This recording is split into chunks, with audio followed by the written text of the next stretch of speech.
You don't have a solar exemption at home? You do? Did you put your application in for your solar? I did put it in. Oh, maybe Did they're it still not working. come through? Well, I'm just looking at all of them We that did I... it last year. So do you have to do So we that only had yearly? to do it once. Oh, okay, so maybe these are people that didn't have it last year. So you're scared me I to was do gonna it. say, I think, my Alright. understanding was that once. 5 o'clock. It's 5 o'clock somewhere. It's 5 Yeah. o'clock here. I pledge allegiance to the flag of the United States of America and to the republic for which it stands, one nation, under God, indivisible, with liberty and justice for all.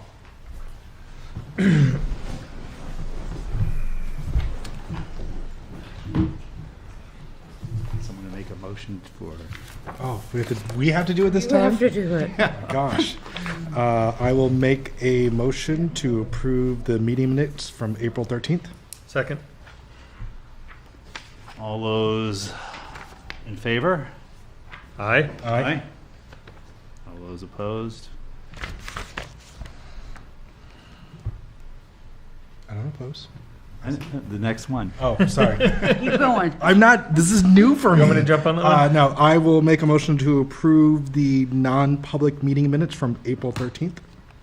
Second. All those in favor? Aye. Aye. Any opposed? Nope.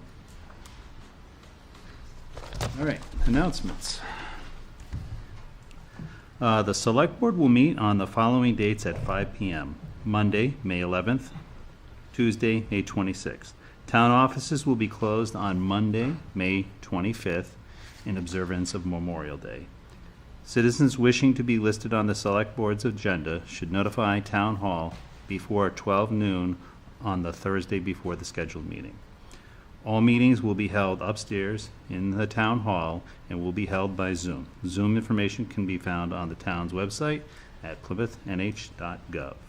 And for those people in the room, the link is in the meeting agenda. I don't have any chairman's comments other than that, unless anybody's opposed, that we give the students who have come to present, come back to the regular schedule after we give them the opportunity. I would say the agenda is the discretion of the chair, and if you want to make it that way, we can do that. Let's give them the opportunity. Everybody ready? Yep. There's two different, Yep. okay. So whoever is going first, Zach, you're up first. We have our environmental science and planning project. Yes, sir. Cool. Awesome. So I do need to say that whoever's sharing the screen there, you cannot share it while I'm yeah, sharing. we'll enable that. Perfect, okay. You got to stop sharing, though. I will. I will happily do that. Should we get them on both sides? So if you guys at least can be by the lectern, or if you want to come sit down at the tables here with the microphones, so that way we can capture your audio properly. Just push all his crap out of the way. Kevin's trying to take over the table. I did.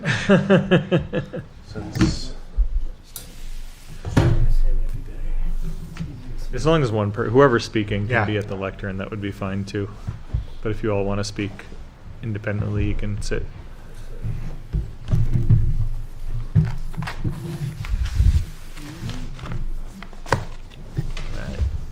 Everyone has a copy of his presentation. It was in your package.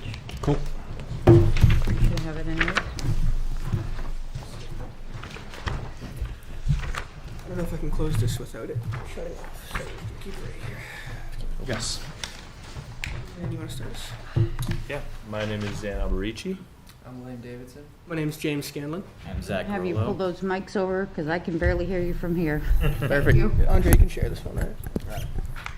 Which one is it? My name is Zan Alberici. I'm William Davidson. I'm James Scanlon. I'm Zach Rolo. And I'm Andre Balin, and we're all environmental science students here at Plymouth State. And we came to present Plymouth State, or the Plymouth Town recreational opportunities, how to enhance, expand, and connect all of them. If you want to speak at the lectern, you can do that too. There's also a microphone. If you don't want to lean over.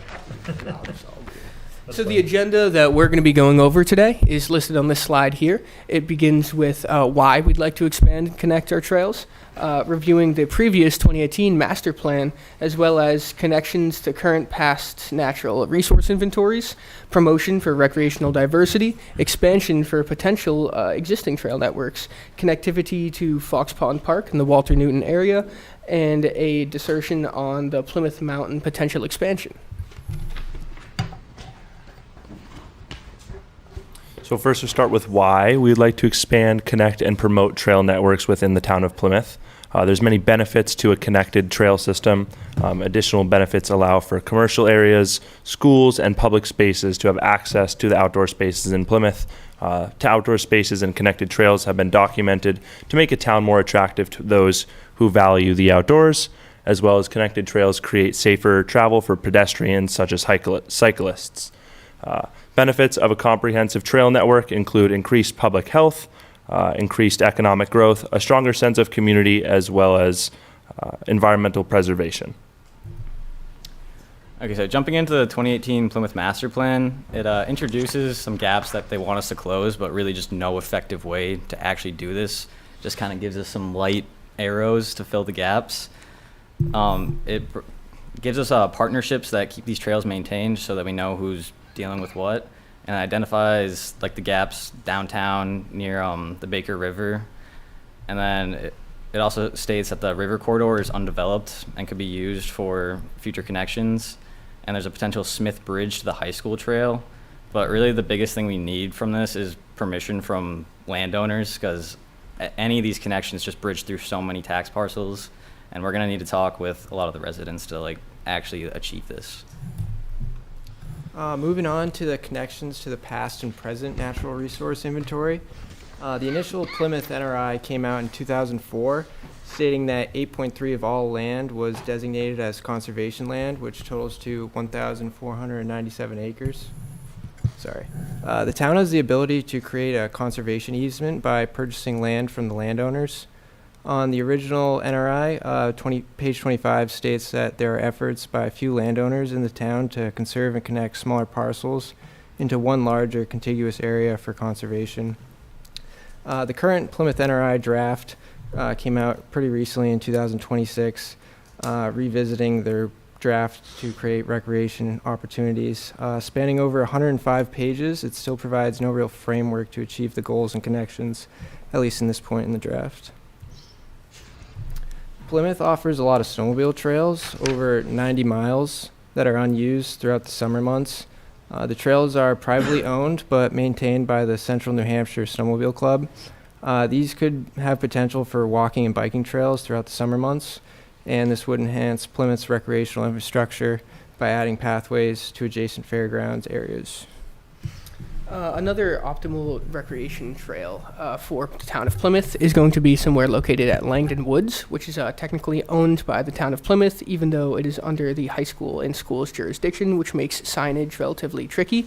There's a typical problem that happens in the Nordic ski trail that I'm referring to, where there'll be dog walkers or hikers or people, long story short, not Nordic skiing, which will actually dig up and damage a lot of the groomed trail that is necessary for this Nordic skiing. So if we're able to ensure that there are people actually using the sign or using the trail as what it's for, then we can actually slim down on some of the funds and manpower it takes to maintain this trail. And we think it'd be very beneficial for that. Fox Park is another opportunity. It's a very beloved area to gather and recreate. And in the past 2 years, the New England Mountain Bike Association, or NEMBA, has constructed a few new trails in the area, and they range from larger machine-built trails to hand-built trails that range from green, blue, and black rated trails. These have been very popular with mountain bikers in the area, but have the potential to be promoted and thus expanded to offer a mountain biking destination to draw more people to Fox Park as well as the town of Plymouth. All right, and some expansion potential around Plymouth. Plymouth Mountain is a great place we could definitely expand on. It's owned by Green Acre Woodlands, and there's 1,171 acres of land with 3 miles of trails.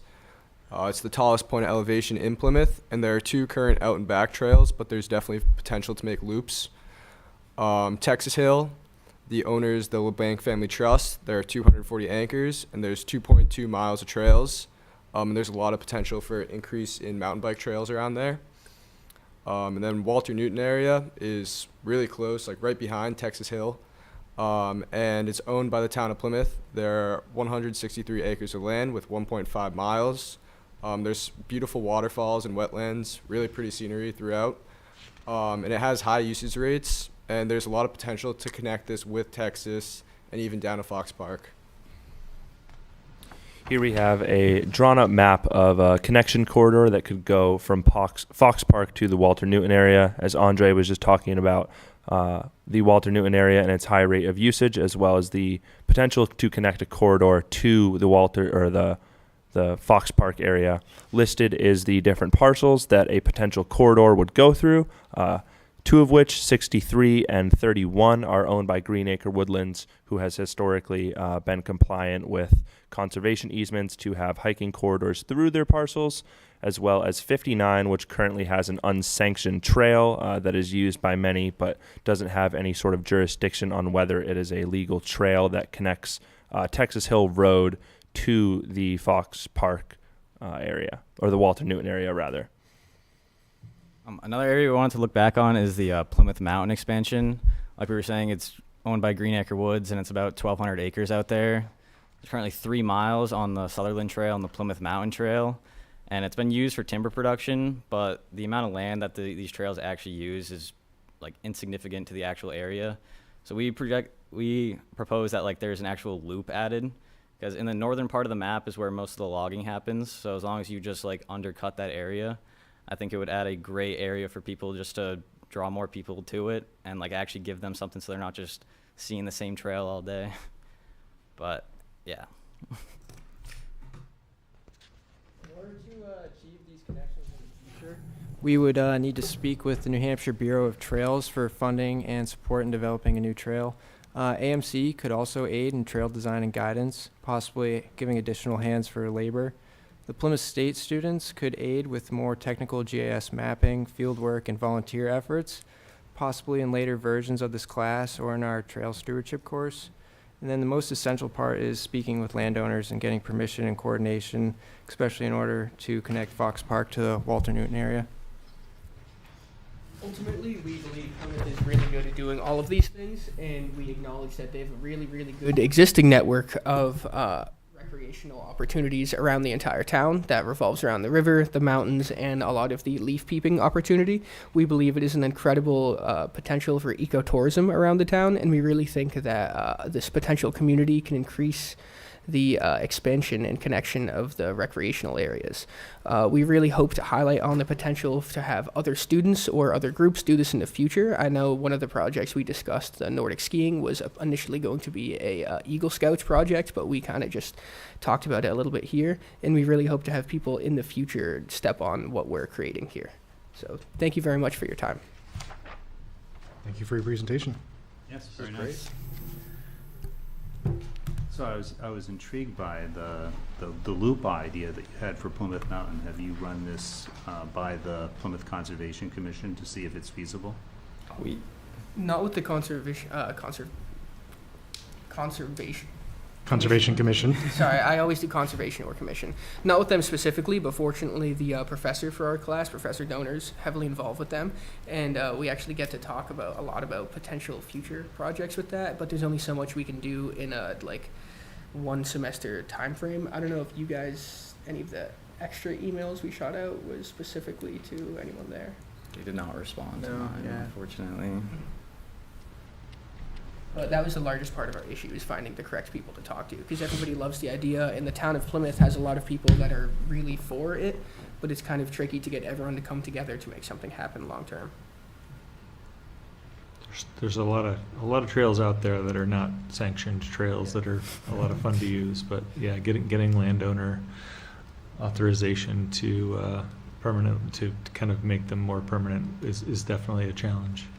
But I'm glad you guys did this work. I think it's a good foundation for building I think our economic development committee should take note of this because,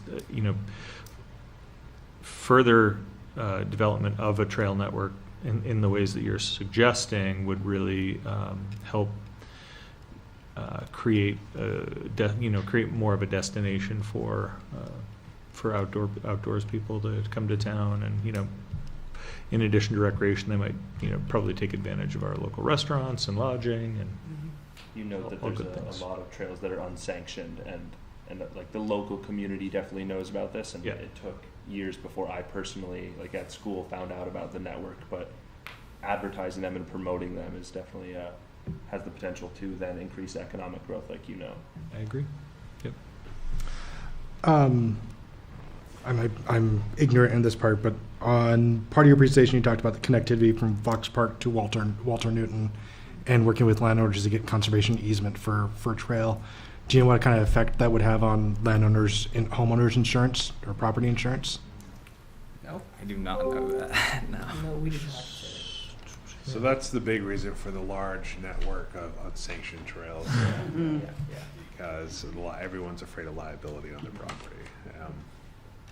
Fortunately, New Hampshire does have really robust protections for landowners who make trails access to the public. It was originally, I think the laws were written to protect snowmobile clubs. That makes sense. But it really applies to anybody. And groups like NEMBA, when they build trails in Fox Pond Park, as long as I think NEMBA's policy is as long as those trails are on the NEMBA website, there's automatically a liability policy that covers any user if they get injured on those trails. So that's a huge. So I think a lot of people just aren't aware of that. Myself So included. the trails that are behind the ice rink on the Holderness side of the river are also NEMBA assigned trails. So there's also landowner protection there through NEMBA. Isn't there also landowner protection if the property is in current use? No? There is the recreation. There's the higher recreation. Tax value is reduced. But Right. as far as your protection, I don't I don't know that. The town wouldn't. But I think the existing town laws on landowner protection are pretty robust, regardless of that. There's If you have a question, please come to the mic. There's a great note on the Green Woodlands trails in Dorchester. If you read their disclaimer, there's a great note about New Hampshire has great landowner protection laws. Don't even try to sue us. Something to that effect. Hi, Maggie Mumford from Plymouth, and I was going to reiterate, I guess, what Phil just said about Green Woodlands is a fantastic example of liability. Also, signage is really, really important. I personally have gotten lost on the unsanctioned bike trails above Fox Park, and I grew up here. And so I felt pretty stupid where I finally figured out where I was, but it can be disaster, and so actually developing the trails with thought and providing signage is Maggie, was that on the north side of Texas Hill or the south side of Texas Hill? I don't know. Okay. And I love the idea of connecting to Walter Newton, because I've often thought of that and thinking, oh, I just want to keep going. But walking or running, no. So reaching out to the Conservation Commission may be a step that potentially we want to bring them to.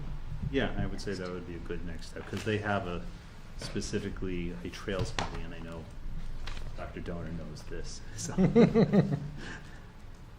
Great to hear. Thank you very much. Thank you for your time Thanks today. for your time, Thank you, guys. gentlemen. Nice job. Absolutely. And next up, we have Sarah, Allison, Elizabeth, Jenna, Maddie, or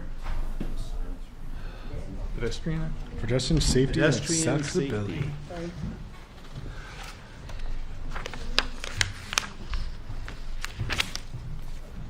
Kevin, can you put one of those mics in front of her, please? Thank you. Taking up a lot of space, hogging up 2 Lectern works, mics.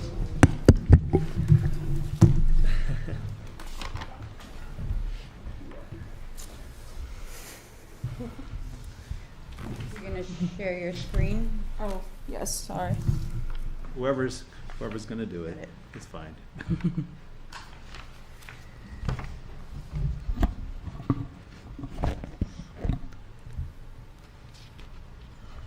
The Tenny Mountain Highway problem. Yes. Get there, don't worry. I put in a request, I believe, to share it. You should have permission automatically. There you go. There we go. Oh. Perfect.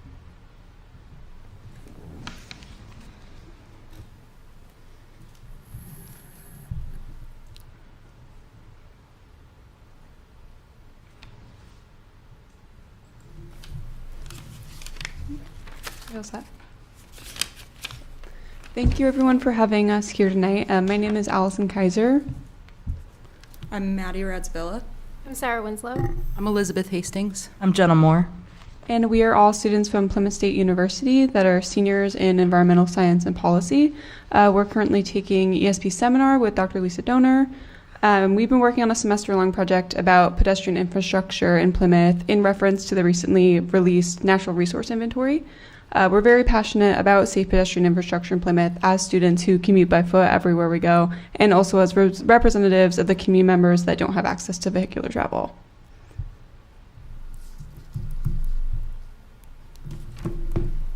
You can go to ahead because that was the introduction.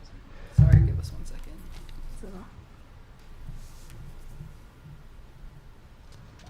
That was that introduction. So, as a group, we conducted some preliminary research. To best address non-vehicular infrastructure needs, we first had to understand the importance of access to green space. One study states adequate provision of public green space in local neighborhoods and within walking distance is important for positive mental health. Between Plymouth's lack of public transportation and the high cost of owning a vehicle, non-vehicular accessibility is critical in our community. As a group, we went around the town of Plymouth and took notes of what we saw as safety problem areas or areas in need of updating. We also noted areas where we proposed needed sidewalks and crosswalks when looking at local foot traffic. In doing our research, we ran into the safety problems ourselves when one of us almost got hit at a crosswalk due to not having appropriate signage. It is important for us to update this infrastructure for public safety. So pedestrians are often treated as a homogeneous group of individuals, despite having a very unique set of needs. And currently, all of the pedestrian infrastructure in the town of Plymouth needs improvement. You can see on this chart up here, and I'll read the data, but in 2020, we had a record numbers of individuals or workers walking and biking. So we had about 33% of workers who walked to work and about 9.03% who biked. And now we have had a rapid decline in those numbers down to a measly 1.5% who are biking and 13.9% who are walking. But we as a town are also very unique because we have a very low commuter time compared to the national average. The national average is about like 26 to 30 minutes, and we're at only about 16.4. So we have the space and we have the need for updated pedestrian infrastructure. And the three main areas of concern that we identified, we call them hubs, and those are downtown Plymouth, Plymouth Elementary and High School, and the Tenny Mountain Highway. And so we'll start off with downtown Plymouth. So downtown Plymouth is the heart of our town. It's the home of Plymouth State University and iconic local businesses. It's also the biggest destination for tourists, aside from Tenny Mountain during ski season, which is a large part of our local economy. Despite this, the walking infrastructure downtown is unprepared to handle the volume that it sees. During our field session, as Jenna noted, all crosswalks connecting students to downtown and community members or tourists to green spaces like Mary Lyon Lawn or the Town Common were almost or entirely faded. And this gives both residents and visitors the incorrect impression that downtown Plymouth is unsafe. So Plymouth Elementary and High School also faced high levels of vehicle and pedestrian traffic for most of the year, as you know. While the crossing guard consistently controls the flow of traffic right at that intersection, the ability to ensure pedestrian safety stops there. Safer routes that connect people, especially children, from home to school, as well as parks and libraries, encourage community connection and collaboration. This connection is integral to cognitive health of children as well as adults, and it also increases your lifespan and reduces risk of illness. The safe connectivity of our sidewalks to green spaces, as a previous group emphasized the importance of green spaces, is integral for a happier and healthier community. For the Tenny Mountain Highway, specifically the Market Basket area, the biggest concern is that the sidewalk ends around Burger King. This is an area people go to for basic needs and also health services, which is why it's so important. We do understand this has been an ongoing issue, but we need to work with New Hampshire DOT to find a solution for this. If we're able to do this, it would promote a healthy society if there is walkable access to this area.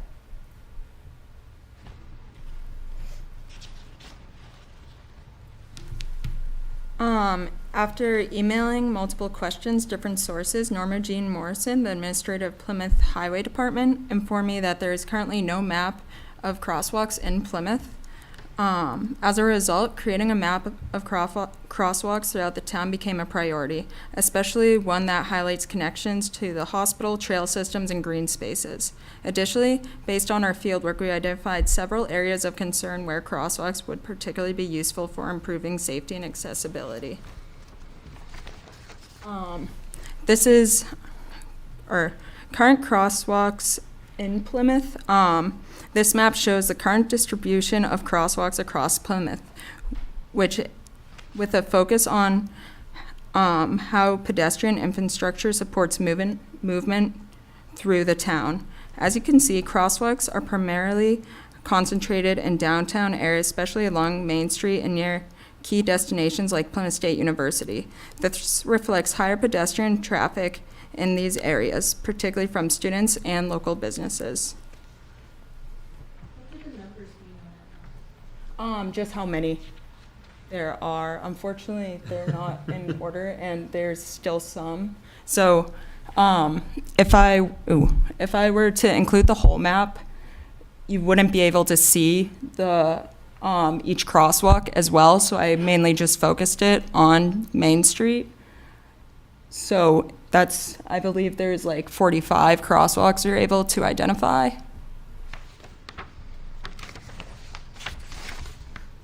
If you did. Moving outward from town center, the number of crosswalks decreases significantly. Along major roadways such as Tenny Mountain Highway, there are fewer safe crossing points, which can create barriers for residents trying to access services, recreational areas, and other parts of town. The walking path along the Baker River to Hannaford's Plaza was an identified area of concern.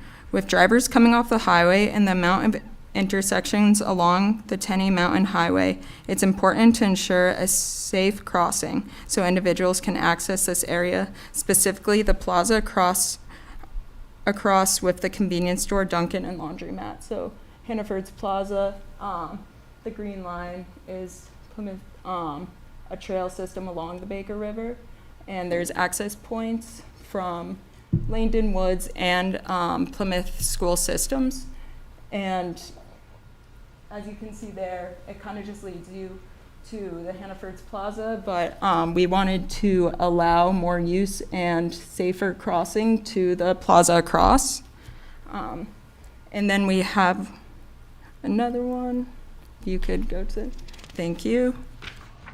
The second major location is near Dirt Lot. Joseph Perez noted that past pedestrian infrastructure projects have been unsuccessful in this area.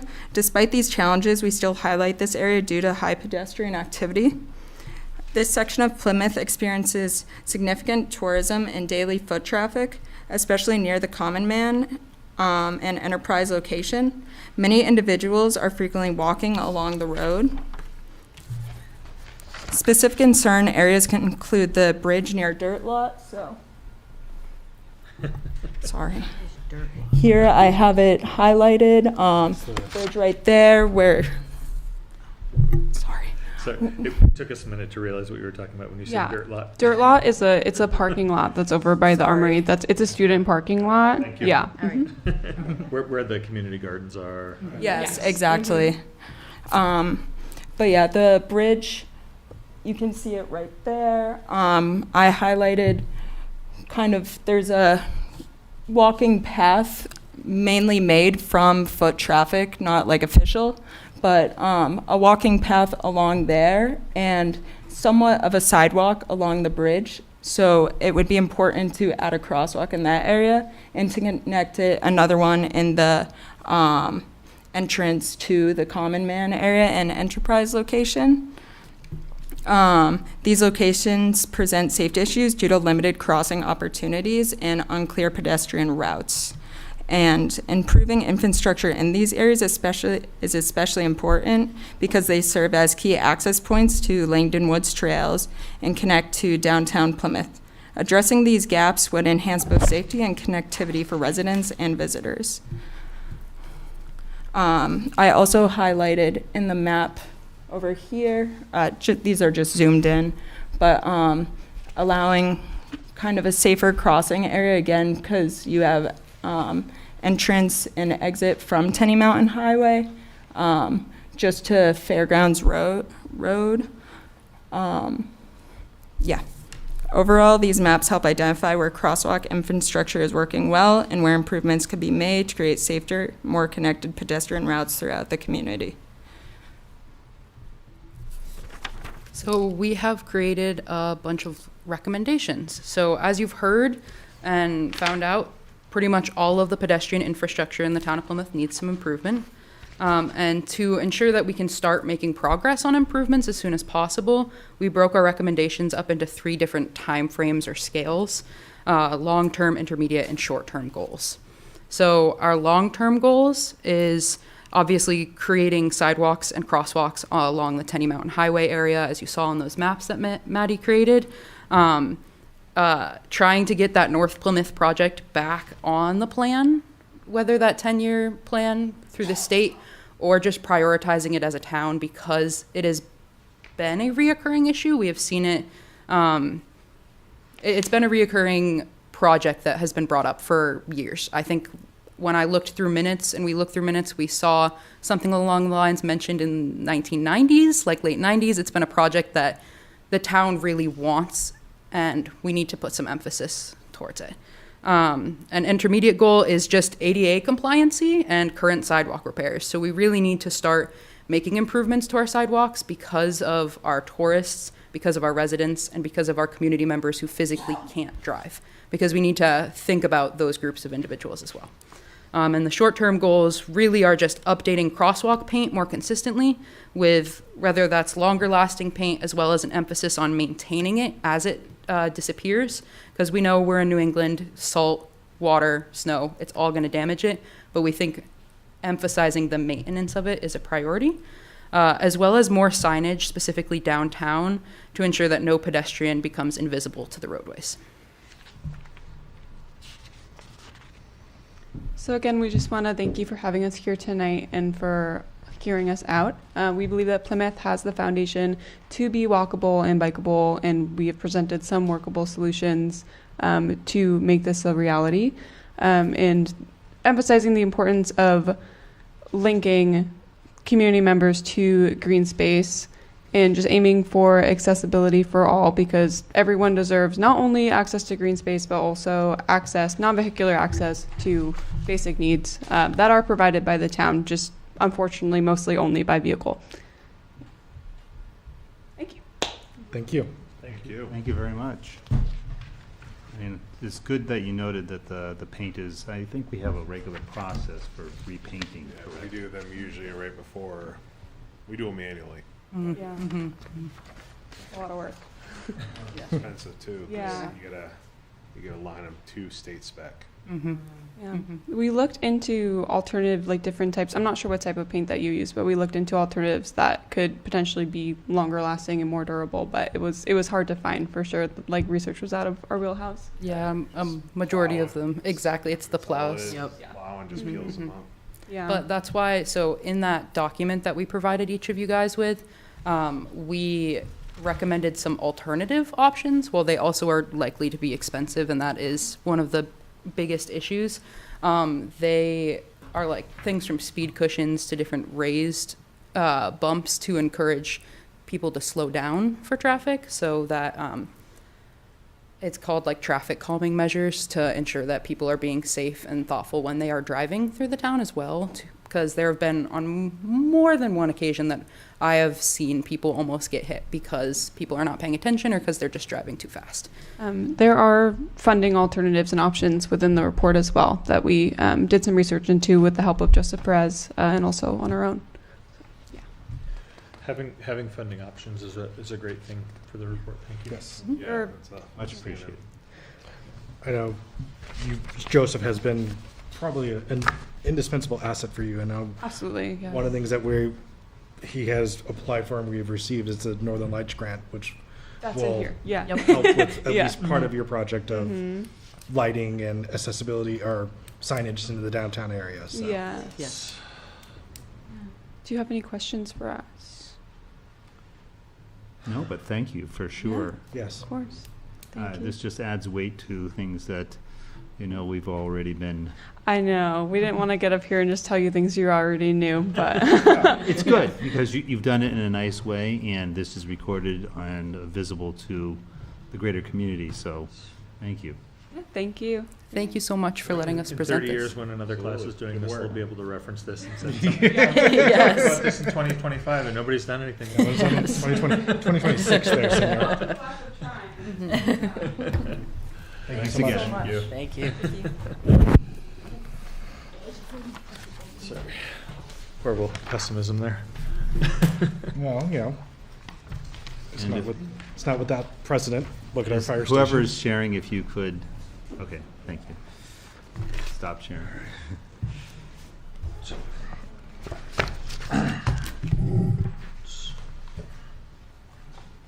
There we go. All right, let me reshare the agenda. Thank you. Thank you all. Really appreciate you guys letting us talk to you. Thank you. Thank you for coming. For coming. We appreciate the joining us. That's what I'm trying to say. Have a great night. Should we reappoint Lisa Donor so she can get out of here? Yeah.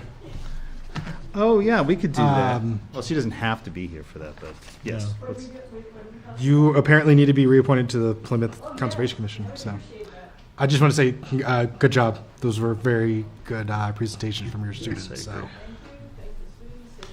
well, they need guidance from a professor. Yes, I reminded them not to lecture. So we have one reappointment, that's for Lisa. I'll read the letter. Dear Office of the Select Board, this letter is to request renewal of my appointment to serve on the Plymouth Conservation Commission as a full member. The Conservation Commission has discussed and recommends this reappointment. Sincerely, Lisa Donor. I will move that we approve the reappointment of Lisa Donor to the Conservation Commission. I will second that. Okay. All those in favor? Aye. Aye. Aye. All those opposed? I think we have agreed to reappoint you, Lisa. Thank you. Thank you, Lisa. Very much. We're looking for a lost cat. Oh no, Very important. Oh, hat. gotta have those hats. All right. Town managers report. I think we have something from Kevin here. So, yeah, we got half of the co-manager's town manager's report. So, I have one thing to Good. say. Oh, just calling out Ann like that. I Jeez. did it last time. she did it, yeah, she was carrying my weight And I last think, time. I think it's more than fair that they swap, so they Yes. don't have Yeah. to both do it. Thank you. So my town manager report is more of just an update of what's going on within the departments. As far as context in the community goes, it's been consistent, but really nothing really shifting. As far as that goes, load limits for the road posted limits are lifted today. Steve St. Pierre contacted me, said he's lifted them today. We really didn't have much of a mud season, which is great because that means it's less money we need to invest in the dirt roads this year. Usually we do those in panic mode. And then highway department personnel have been attending trainings. They've been very busy with pothole patrol. They've been doing that on an every other day basis. They all have their designated routes and they just drive around correcting potholes. With the transition to hopefully we're done with snow and all that and significant rain, that should eliminate or at least reduce so we can actually get into a good fix on those. Plymouth Fire and the police departments were involved in the last Monday's incident in Ashland. Just to make you both aware, both agencies performed very well within the disciplines, and there was a positive outcome for the officer injured. And I have heard remarks from the other agencies involved, specifically Ashland. They were both thankful for Plymouth PD and Plymouth Fire's presence and work involved. So I think that's just worth mentioning. Do we know what the original call was for that incident? From what I understand, it was just they pulled the vehicle over. So, and then it went south. PD is down a vehicle. We blew a motor. They are working on a fix for that. Is this one of the town cars or one of the ones that came from the college? Yeah, It's one of the town cars. Okay.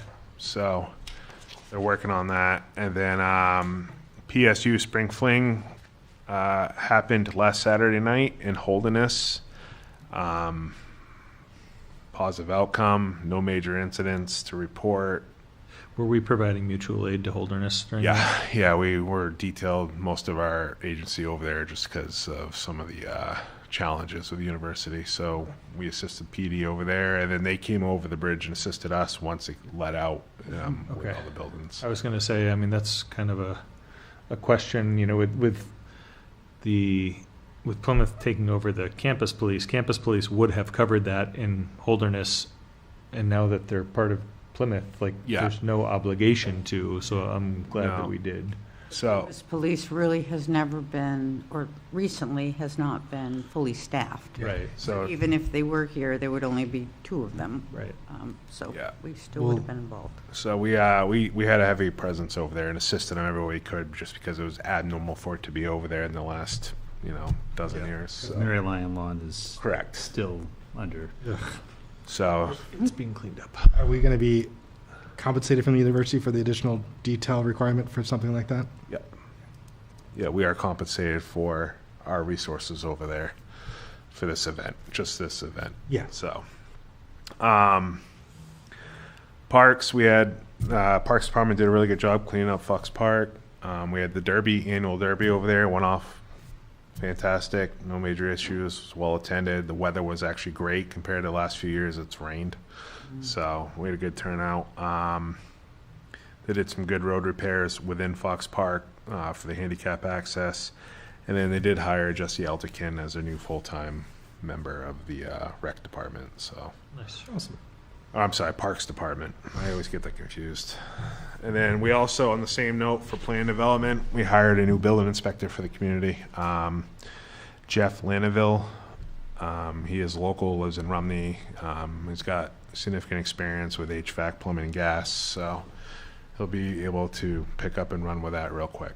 So, airport, really nothing to report. Facilities. Jesse's been keeping busy with that. I also enjoyed a week off. We're working on the MOU for parking with PSU this summer at Silver Hall. We're just waiting for them to finalize their summer events plans so they can get back to us, but we've made contacts with them. And then I also provided with a 2-week update of the Granisi Highland Street construction, mostly because I'm sure the board's getting a lot of questions from the public on it, but I also want to make it available to the public. So, and that's really the gist of my big report. The only item I had was that the recycling center is back open for brush. You can take your brush there now. Parallel with the lifting of the load of the highway. Yes. Mud season's over. Yeah, the mud season's over, hopefully. Anything else? Any questions? No question. Appreciate the construction schedule from Grenese. Excellent. Looks like we have a question in the back. It's up to you, though. The bill inspector? You just contact the fire station Monday through Friday. That replaced Tom Holcomb's position, right? I'm sorry? Jeff is a replacement for Tom Holcomb's position, Yes, right? correct. Newcomb, yep. Yeah. Tom Newcomb, sorry. And that position is shared 20 hours a week with the town of Ashland. So, Excellent. All right. New old business. You do have another guest here, if you wanted to move him up at all. This is Sean, right? Sean from the Bridge House is here to Oh, sure, present their pilot sure. to the Yeah, town. absolutely. Sorry, I didn't. Come on up and use the table or the podium. Does the select board have copies of the proposal? They do. Sure, I do. I just don't have Our it. massive papers. It was also emailed to you. I guess I lost the crowd. Well, Yes, we should. I'm sure the majority of them probably were not interested necessarily in this. I should have looked at the whole agenda. I mean, It's just getting started. And you must be Mr. Pierce. I am. I'm Sean. Good to meet you. Bridgehouse. It's good meeting you. So in the past, the Bridge House has come to the board, and Sean is here now presenting a proposal that he would like to offer to the town, a pilot for their properties. And the amount of the pilot, sorry. 79.45. Yes. Yeah, it's kind of a continuing of the conversation, if you remember me last time. So the Bridge House respectfully submits this proposal to the Town of Plymouth Select Board for a voluntary payment in lieu of taxes. We seek to own and operate a commercial property at 6 Main Street exclusively for charitable purposes. It's an extension of our Ladders thrift store on Main Street. And we hope to have increased revenue to pay for occupational costs of the 3 buildings at this time, and also all the proceeds go to the Bridge House shelter, to operate the shelter. So notwithstanding, this exemption, Bridge House recognizes the municipal services provided by the town of Plymouth and seeks to contribute its fair, predictable, and a cooperative manner for a proposal of an annual voluntary payment of $7,945 payable on July 1 under a 5-year agreement is a proposal that my board has agreed to. July 1, 26, Sean? Yeah. Should that say 26 and not 25? It doesn't say 2026. anything at all on there right now, so 26? Page 2 says 26. I'm just looking at page 1 to start with, that's where you're reading from. Okay. Yeah, there's a- And I won't bore anyone with the legal authority there. Organization and mission of the Bridge House, New Hampshire nonprofit organization. We organized in 2004. We're in good standing with the New Hampshire Secretary of State at this time, and also the New Hampshire Department of Justice Charitable Trust Unit. We provide emergency shelter, food, job training, and transitional living support and aftercare services to individuals and families experiencing homelessness in Grafton County, and also including veterans and other vulnerable populations. We're up to a 30-plus bed facility. In Q1, we had 31 participants, still in the cold weather at that time. 10 of those participants were from Plymouth. We have an extension of the shelter itself into a permanent supportive housing unit, where we have 6 permanent supportive housing units. 3 of those people in Q1 were Plymouth residents, and we had 1 resident pass away. So right now, we just have 2 of the 5 residents as Plymouth residents there. We hope to acquire 6 Main Street in Plymouth, which used to be the old Rite Aid building, currently owned by CRH-A LLP. And currently, we're in negotiation for a closing date of May 13th. It's been a long road because we started this process back in August, talking about it and talking about it and talking about it, and finally we're coming down to the close. The assessed value of that building right now is $1.799 million from the town records. And again, that property is being serviced by all the municipal services, including fire protection, police services, road maintenance, and other municipal infrastructure. I detailed the proposed pilot for $7,945, percentage of a hypothetical full commercial property tax of $39,624.31, adjusted for charitable use. And I believe that 2025 taxes were paid on that building just recently, if that check hasn't cleared yet. And the board has approved a 5-year commitment to this pilot. So the Bridge House operations at 6 Main Street provide substantial public benefit, including reduction in homelessness-related emergency calls, stabilization of vulnerable residents before crisis escalation, and support services that reduce the strain on police, EMS, and hospitals. We have economic and community stabilization in downtown Plymouth with our thrift stores on Main Street. And we also have the thrift store out on Tenny Mountain Highway, Boomerang, Flip and Boomerang. So this pilot also does not concede tax liability or taxability of the property. We don't waive Bridge House's exemption to a 501c3.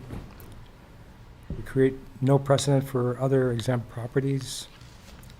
And we're not subject to RSA 80 tax collection methods, remedies. So the request for action here, Bridge House respectfully requests the Plymouth Select Board consider and approve the voluntary pilot proposal and authorize negotiation and execution of the formal pilot agreement. And I'm sure this has to go to the town attorney after this to discuss further. So I just have a quick question for the board and also for you, Sean. All properties as they sit on April 1st of each year are either taxable or non-taxable depending on their ownership, their status, etc. Since the Bridge House is not purchasing this until May 13th or 15th, whatever you indicate on here, that means that that property would be fully taxable for the 25-26 tax year. By putting this in place now, are you asking for the board to make that property fully non-taxable for the first year? Yes. You are, okay. I just want to make sure that we're, Clarification? yes. And so this proposal just covers that one property. Just the 6 Main Street. Just, yeah. So presumably we would, if this is agreed to, we would still need a waiver or We would ask the assessor to create an abatement come that time. And that basically they would be put in as non-taxable once that sale goes through. And that this $7,000 would cover that property for the year instead of what the taxes would be. And I don't have that right off my hand for what the taxes would be. well, isn't that the 39,624 number? Yes. Okay. So he's, yes, okay. Yeah, I just did some. Yeah, I think in the math. last 2 tax, 39,013.42, I think was 2025. So this pilot agreement is just for the 6 Main Street, the old Rite Aid building. Yes, Do we have- we've already put in abatement for 17 Main Street, 16 Main Street, actually, which is the Ladders Building. Is the what? Which is the Ladders Building on Main Street. Yep. And Do- also for the Bridge House Shelter proper, which is at 260 Highland. Do we have pilot agreements for those other buildings No. also? Okay. Will you be proposing ones for those? No. Historically, they've always been Non-taxable. Yep. So, and what do we need to do So as here? if the board doesn't need to do anything right now, what I'm going to do is I'm going to, Sean sent this to me the other day. We will send this off to the attorney and see if he has any concerns or suggestions for language, but this is truly an offer from the Bridge House for 5 years, which, so it would be about $40,000 in taxes, where you would typically get That much that in 1 much year. in a year. Yes, so, but, you know, you, But Either they're not way, they're not it's- obligated. So they're this, not this obligated. is a voluntary. Absolutely, yep. So we So appreciate we them would- coming We forward. would wait till it came back from legal, Yeah, to They make would sure come that there back isn't and anything. then we would Right. vote to accept or not. I- I would vote to accept. Yes.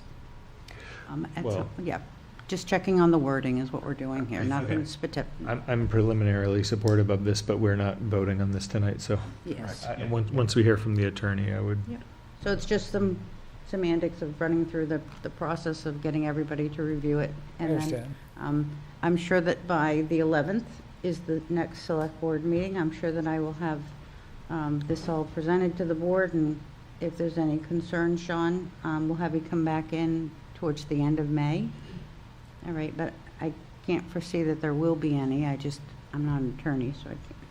So, Well, in the meantime, I'm certainly open to discussing this with the town attorney as well. okay, I appreciate If there's that. questions or something. Thank you. thank you. All right. Well, thank you for coming. Thank you, sir. Appreciate it. Thank you for the opportunity. We appreciate what you do for the community. Mm-hmm. You have one more. Want to go to Maggie next? Yeah, Maggie? I was trying to. staying for your topic number 1 anyway, Oh, the bond discussion, Okay, so it doesn't matter. okay, then let's just do the bond then. Since she's not going to leave and she's the only other one not here. going to leave, and she's the only one in the room. We can't get rid of her? I know. All right. Glad you're here, Maggie. So the $900,000 financing on the bond, I put together a quick cover sheet for the board to consider. We requested proposals, and we do have within our capital improvement plan a budgeted amount to expend of $200,000 for this payment and interest and principal for the year coming up. We did go out for requests for proposals. We went to Bar Harbor Bank, which is the former Woodsville Guarantee, Franklin Savings, Meredith Village. Citizens Bank did not respond. The rates came in at Meredith Village Savings Bank coming in at 4.35 to 4.5. Again, we're looking at 5 to 7 years. I'm hoping for the 5-year plan, okay? The Franklin Savings Bank came in second at 4.48. There is an additional fee there that they're requiring for the attorney that we could probably get waived, but their rate is still higher. And then Bar Harbor Bank and Trust came in at 5.5. Significant difference on that last one. I did reach out to the bond bank, because I know everyone keeps saying the bond bank, the bond bank. What I've found is the interest rates are not yet available at 100% guaranteed, where these rates here that I'm proposing today are guaranteed. The application was due on April 24th, didn't meet our time frame. The bond bank indicated that the participation would require additional application materials and processing, and funding availability may be limited unless we align with their their issuance schedule, which means that if we want to close on this in 2 weeks, we would have to go to the bond bank, complete additional applications, see if we can get approval for an immediate disperse of funding. It's just a lot more paperwork than it is to use the local banks, okay? So that's what I did. So we're working with town attorney now to come up with a finalized purchase and sale, which according to the intent that was signed by Scott Whedon when he was here, was to, this purchase and sale should be available, ready to go by April 30th, which is this Friday. So once the attorney gets that back to us, then we will send it over to the seller, make sure that everything there is in agreement, and then it will come back to the board on May 11th. Again, we don't anticipate borrowing this money. The original intent was June 30th, when we would pay them. We're in April 1st, I can't even say, July 1st fiscal year is when our starting date is. So that's when we would really want that money available and to purchase it. So, any questions on, I can go back to the banks again and say, is this the best you can do? Well, do we have a purchase and sale with? We have an intent to purchase and sale. I'm waiting for the purchase and sale to be created right now by town attorney. And is the bond bank typically, you know, what is it that they usually are able to do? Are they usually able to do better than the local banks? They are, just their timeframes don't always align with our need for money now, you know? They really don't. And how much better? Are we talking like 2% better, or are we talking like 0.3? Yeah.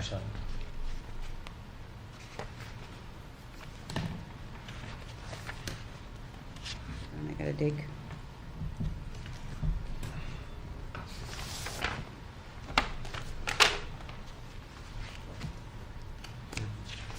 Something going on? I can hear it too. I think it's down. Anne's office.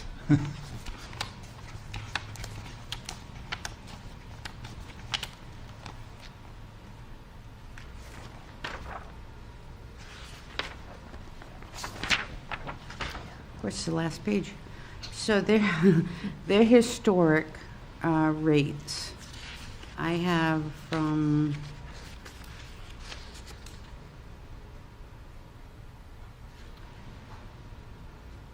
way back in 2014, 1.19 to 3.03, depending on the time frame.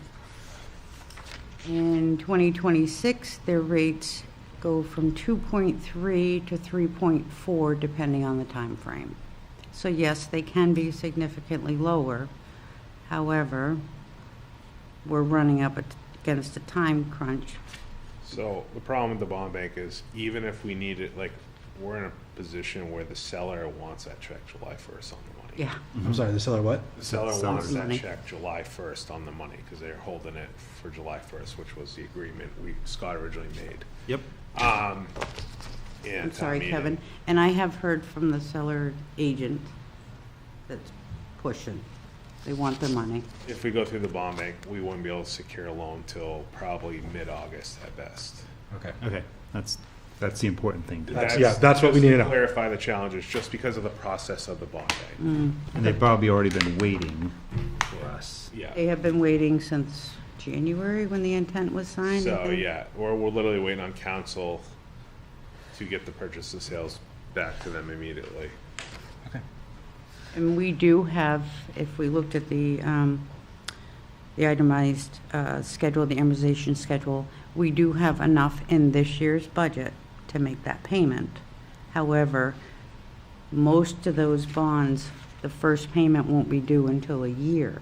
So even though we budgeted for it in the 26-27 fiscal year, that money can be pushed out if need be, or we can make a payment early and cut down that interest a little bit. I'm a big fan of making the payment early. knew you were cutting gonna say down that. interest. Down in interest.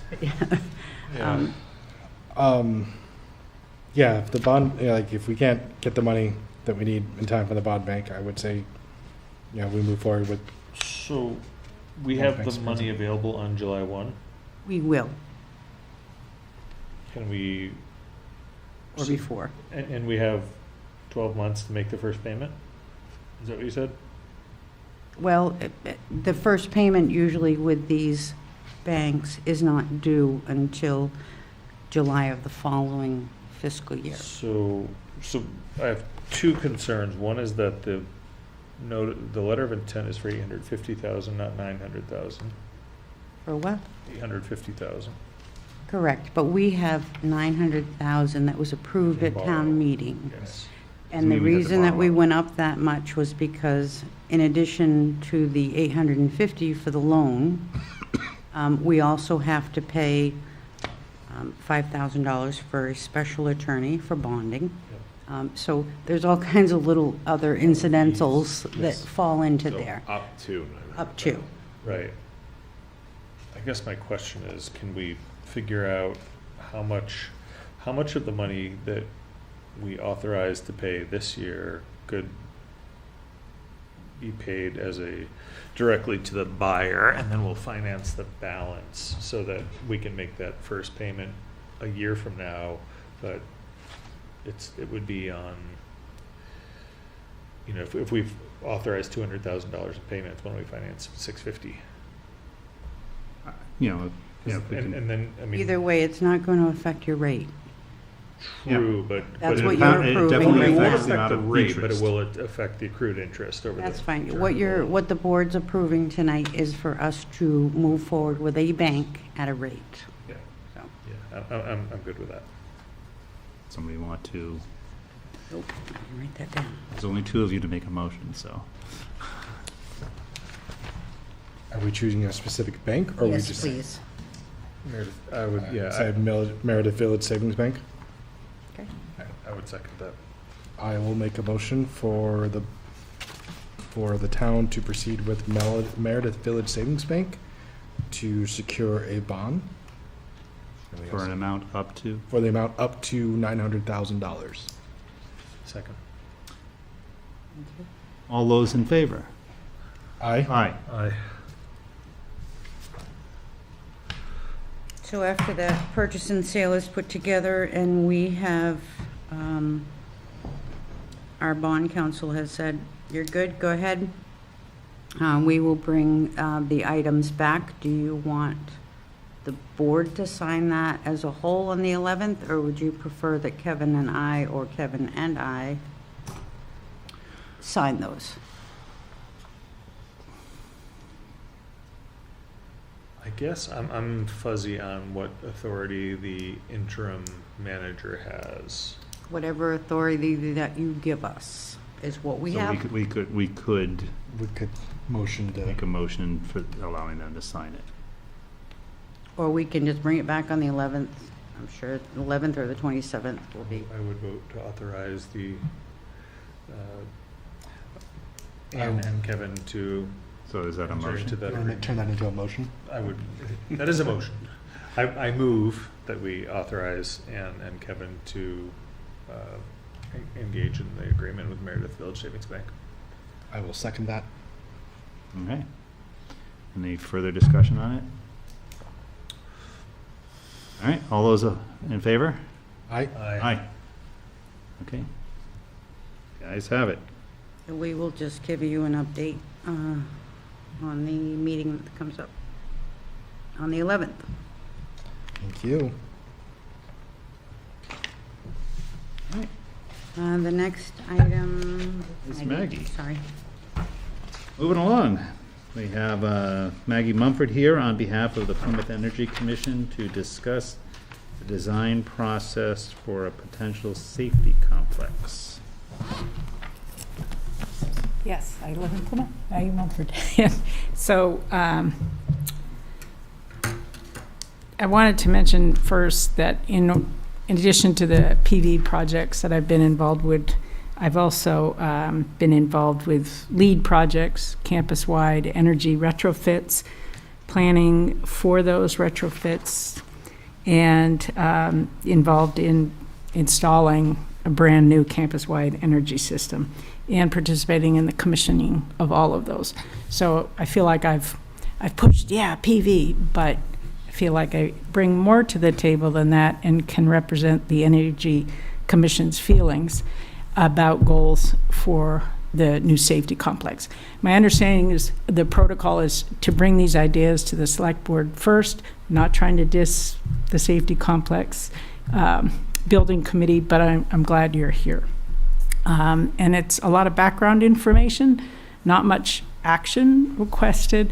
So if I'm reviewing info you already know, please stop me and tell me to move on ahead. I think the commission feels that this is a once-in-a-lifetime opportunity to contribute to building a sustainable safety complex using both energy efficiency and renewable energy. The town can achieve the goals of less net energy consumption and lower operational costs. We definitely can do that.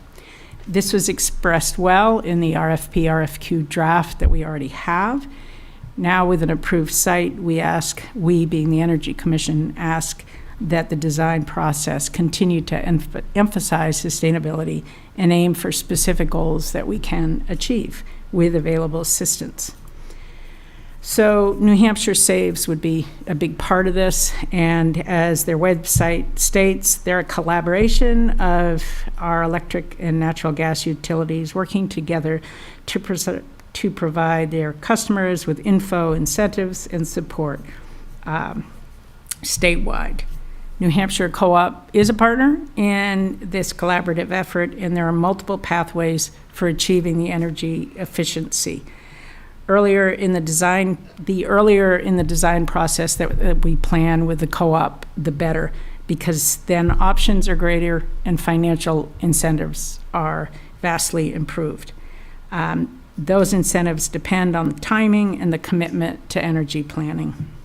The following is from their website, because I haven't actually talked to Electric Co-op yet.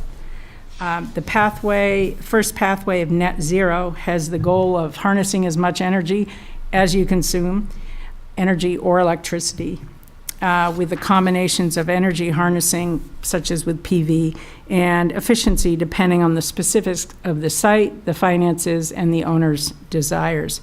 Within the pathway, the business or municipality can opt for a low energy utilization goal instead of actually net zero. Under these plans, construction and post-occupancy incentives are based on square footage. Additional incentives are offered for net zero. The second pathway is a high-performance building pathway. That's aimed at energy reduction for those farther along in the design process or projects that have other major limitations. And the incentives for this are a lower incentive per kilowatt hour, and also there is a charrette provided at no cost.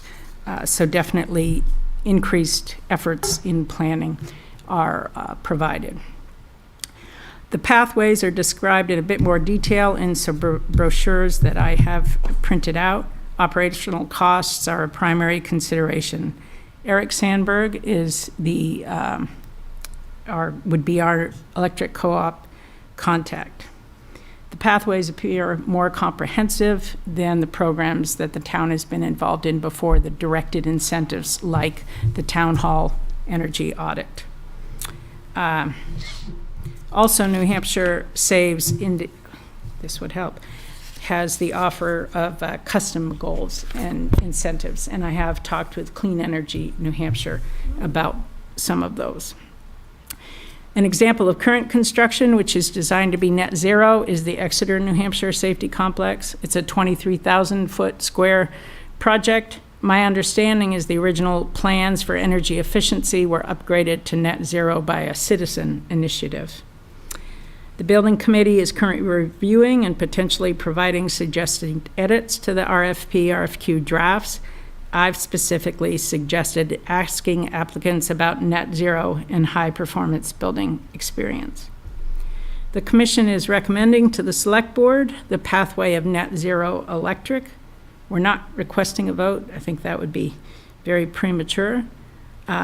But we are requesting permission to proceed with co-op contact, New Hampshire Electric Co-op contact and discussion for information gathering and notification of our interests in these programs, both net zero and high performance building. Early discussion is necessary in order to have timely inclusion of components pertinent to the design process. Both the Safety Building Committee and the Select Board will be kept in the loop. No commitment is implied, but the information gleaned will be useful for the selection of architect/builder and could inform design choices. So that's my spiel. And have you been working with the building committee that we have for the new safety complex yet? Yes, I've been, not specifically, I've mentioned energy efficiency measures. They're in the RFQ. We've talked about options. I have not presented this officially to the building committee. I have been to, I don't know how many meetings and been to the recent site review and pestered them endlessly about energy issues. Basically where we're at is that we're getting ready to put out an RFQ and start accept stuff from architects. We haven't really been in a position where there's been no decisions made of anything. So I think once we get architect bids back we have idea financially, where we're going to be at to go to the next town meeting to raise and appropriate architect fees. When we interview these, that's where I think Maggie and or the Energy Commission appointee would sit in on to have their input and questions. Yeah. Beyond that, I mean, we've all expressed interest in net zero. I mean, it's impossible in emergency service to get at zero, but low impact would be ideal. So, yeah, cool. I don't know what else to add. Yeah, the co-op has the program to help us get hopefully as far as we want to go. Not absolutely, and no, I don't have the details because the Energy Commission doesn't feel empowered to go to the co-op to ask for those details and to express interest until we have select board blessing to at least find out more about the program. So that's basically what I'm doing. And also indicating that the Energy Commission is pretty darn committed to making this building as efficient as possible. Net zero definitely preferred. My experience in the design process, and that's the only reason I brought up my past, is that if you're not in on the ground level with the choice of architect and the choice of builder with concept design, anything that is done is much more likely to be value net engineered out, anything in the sustainability field or efficiency field. It is subject to being the first value engineered out and would not even be considered because the architect or the builder doesn't know you're interested in that unless it's very clearly stated. They will give the customer what the customer is asking for in terms of design.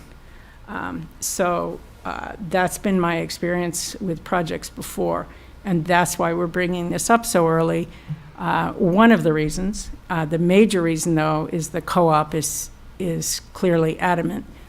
We must be involved early if you want this to work, and that's why. So I'm not trying to force anything down anybody's throat, just like the blessing to have someone from the commission approach them and either have the co-op come talk to the whole select board, the building committee, the Energy Commission, some combination of all of the above.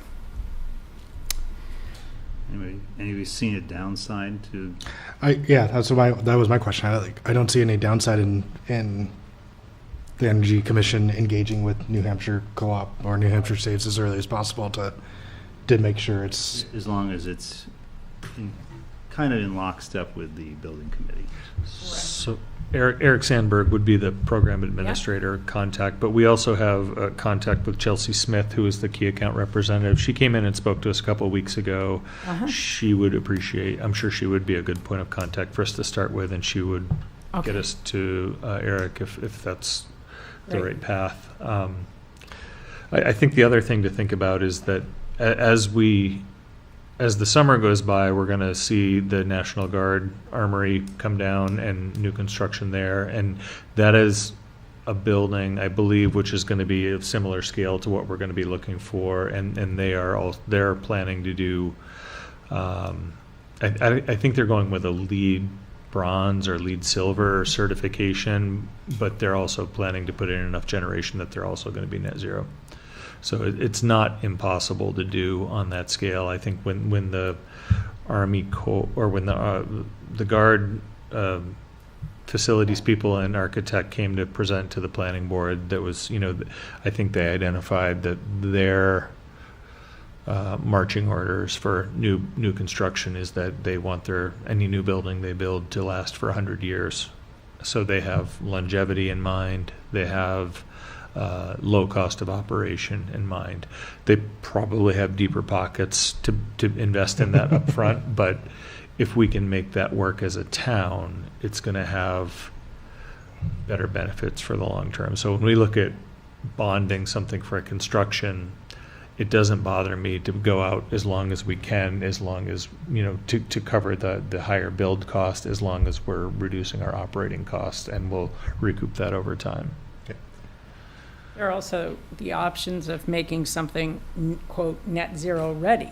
Yes. Well, that runs the risk of, well, it's ready, but are you ever going to get around to it? We also have solar. We already have solar in town. That if we want to say, hey, the array on on Quincy Road is feeding our fire our emergency services building. That can be that, or we can add more. I'm familiar with that concept. I think it's better to have it on the meter where it's being served. Yeah. Right. Yep. From a Oh, financial. definitely financially. Yeah, financial standpoint. After the loan is paid off. Are you talking about the solar array out on? Yeah, Playground? yeah, Okay. the generation. So that's just money coming into the town. Yeah. But if you put a new array, like if we put it in on for a the town building hall. with generation on that building, On that site. it's Get a lot better. there's no you're offsetting 100% of the cost of electricity for any time you're using. Whereas the PV array on Quincy Road, I think we're getting 50% of the retail value for electricity, something like that. Just because we're not using it there. If you stay under, if the use is always greater than the generation, you get the best deal. I think the other thing to think about is that, I'm sure a lot of emergency services have a big generator to meet all their needs in an outage. There's probably an opportunity, if there's already going to be generation there, you could probably do a good-sized battery array and a small generator and still have sufficient power backup to get through any amount of outage. Usually your generator is sized to meet your highest need. If you size your batteries to meet your highest need, and your generator can just kind of do a trickle charge on that, you can get away with a lot smaller generator that just runs to top off the batteries in between. Worst case scenario, it's not going to be sunny.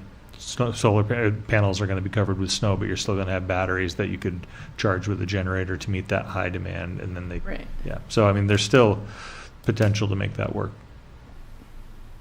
And oftentimes, when they're snow covered, the solar gain that we're losing out on is minimal not anyway. that much anyway. So, No, but- we're best in September and March or April. I think when we think about emergency management, Yeah, it's it's important to remember Got to that, have the coverage. when the grid goes down is going to be the worst conditions. That's when we're going to have to be responding. But, a small generator and batteries is as effective as a big generator. Since you brought up LEED, I'd like to personally say that I don't feel like the certification is that I don't either. necessary. No. As long as there's commitment to the project. And if there's involvement early on in the design process, there's more commitment to the project because it's designed in. Yeah. Agreed. So. All right, so we need to, I think my goal or my interest in moving forward is to understand from the co-op what is the latest we can involve them and still be eligible for all potential rebates. Right. And I think that's the important thing to know. Like, what is the latest phase of design that we have to have an application into them in order to earmark whatever rebates are available, just so that we know we're not going to miss out on. Because you can engage with them later in the process, but there will be less money available. If you start early in the design phase where they can have input and suggest improvements, there's more money available. So that will help offset our construction costs down the road. And if you look on the site, there's 10 zillion different ways to Yes. get to the various components, kind of hard to sort out. So that's why I have to do this.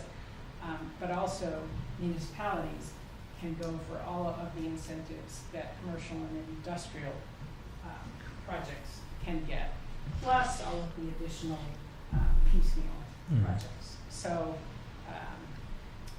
Clean Energy New Hampshire is suggesting, well, you're probably going to end up having a custom incentive program, which takes more time to Maybe. develop, and for the co-op to be on board with it. But I So, would know. also think that the board would ask that Maggie attend those building meetings and let them know that I think that's We would- reasonable. She's on the. She's on the committee. She's a member of the committee. Yeah. Sorry, I didn't make that clear, but I'm. No, I thought you were here for the Energy Commission, not for the, Right, but I'm the liaison, well, I She's don't know on- what my official title is for the committee. but That's I think I'm on my the- impression of you. Yeah, she's on the committee as That's the what I liaison didn't from the know. Energy Commission. Yeah. Yeah. Okay, right, so I am going to the meetings.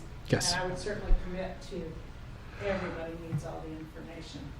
I think it's important for the building committee to Yeah. know that the select board is in support of these ideas. Yes. Of the concept Yeah, of that was- Right. of very low That's why. EUI, maybe net zero ready, even if we don't do generation. Thank you. And here's, so that one is the net zero and low energy utilization index. The first one, the next one is the high performance building pathway, which has lesser incentives. But if we hadn't gone around to this until after the design phase, then that's when you say, oh, wait, we could still maybe do something. Yes. Yeah, no, it's better to be upfront about these and have these in mind as we're planning, Yeah. as opposed to trying to do it later.